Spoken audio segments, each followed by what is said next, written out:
Ito nga daw ang isa sa mga dahilan kung bakit na bumababa ang ratings ng NBA dahil sa mga ginagawa ng referee ngayon. Ano ba naman kasi mga boss dito sa naging laban ng Memphis Grizzlies kontra nga dito sa Houston Rockets, etong referee ay inakalang tumawag ng timeout dito nga ang head coach ng Memphis Grizzlies during crucial game. Hindi lang yan mga boss, eto Isaiah Stewart pinagmulta na ng NBA matapos niya nga gawin mga boss etong gesture na to dito sa naging laban nila kontra nga sa Indiana Pacers. Ano-ano nga ba mga nangyari dyan? Tara't pag-usapan natin yan.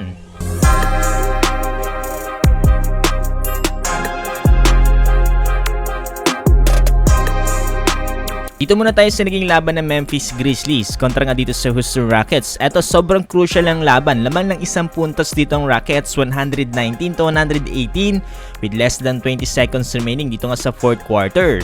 Ito ganda na sana ng pagkakataon dito nga para sa Memphis Grizzlies matapos nga magmintes ng 3-pointer dito nga na Fred VanVleet. Ito ganda ng pagkaka-rebound ni Jalen Wells, talagang maayos at mabilis niya ring naibaba yung bola dito para sa two-handed dunk. Ang kaso nga lang mga boss, eto namang referee ay inaakalang tumawag ng timeout dito nga ang head coach ng Memphis Grizzlies, si Coach Taylor Jenkins. Kung papanoorin kasi natin itong replay mga boss, itong si Coach Taylor ay sumisenyas nga dito kay Jalen Wells na ituloy niya nga dito yung pag-dunk dito nga sa rim. Ang kaso nga lang mga boss, mukhang na-misinterpret naman yan ng referee at inaakalang tumawag ng timeout dito nga si Coach Taylor.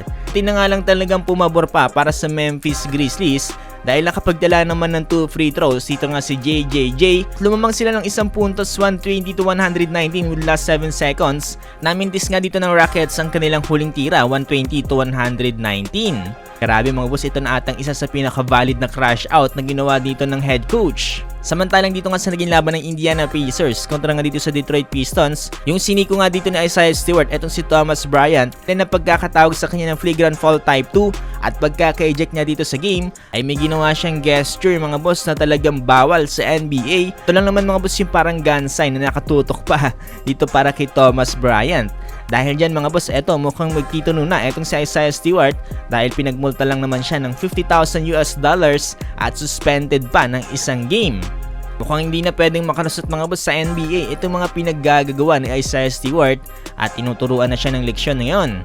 Pa dyan siguro dapat i-drag test na rin itong player na to mga boss dahil every game na lang kasi ay parang laging may kaaway na NBA player etong si Isaiah Stewart. Mga ilan nga tayong comment na nabasa paano ba kaya kung nagtapat sila ni Dillon Brooks? Sino nga ba daw kaya ang mananalo etong si Isaiah Stewart o si Dillon Brooks? Dahil pareho nga daw sila palagi nagka-crash out sa game ng kanilang team. Pero yun, good job sa NBA finally. Meron din silang tamang ginawa at pinagmulta nila itong si Isaiah Stewart ng malaki-laking pera mga boss $50,000. Sakit pa niyan dito sa naging laban nila kontra sa Pacers tinalo pa sila nito sa final score na 133-119. So hopefully mga boss mabago na yung mga ganitong ugali ng referees at mga players Yan din ang isa sa mga kinaayawan nga ng mga NBA fans, yung pagtawag ng referees at yung mga ganitong klaseng players.